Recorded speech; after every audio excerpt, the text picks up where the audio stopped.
we are solving quadratic equations. We are trying to figure out what the variables. In this case, we are looking for x, and we are doing ASVAB prep work for the mathematics content knowledge portion of the test. So this one, what we're trying to do is factor out trinomials, which is one of my most favorite things to do. I love factoring trinomials. So when we're factoring a trinomial, we want to take a look at the last term, which is just the constant, in this case 9, and I want to find factor pairs of 9. So the first factor pair that comes to mind is obviously 1 in itself, so 1 times 9. And then my other option is 3 times 3. Now, that's the first step. Now, I have those numbers that multiply to get me a positive 9, but the two numbers that I have, the pair of numbers that I'm going to use, has to also add up to a negative 6. So a positive 1 and a positive 9 are not going to add up to a negative 6. They're going to add up to 10. And 3 and 3 add up to a positive 6.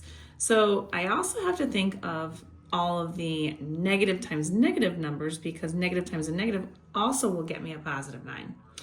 That means that the only options I have then that would add up to a negative 6 would be this pair right here, negative 3 and negative 3. Because negative 3 times negative 3 will give me the positive 9 that I need, and negative 3 plus a negative 3 gives me the negative 6 that I need.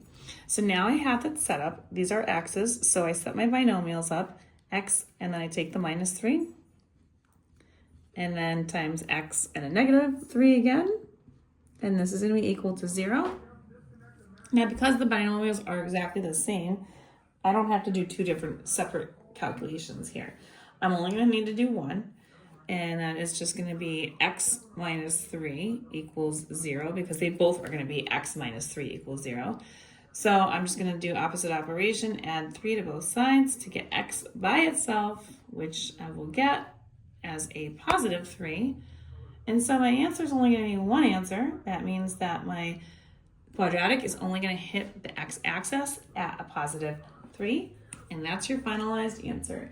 If you want more questions like these, find them in my ASVAB playlist, and you can also find much more of these particular questions if you need help with factoring trinomials in my quadratic functions playlist on YouTube, Instagram, and TikTok at YouWantAlgebra, and all of these we found in there. Don't forget, like, share, and follow for more.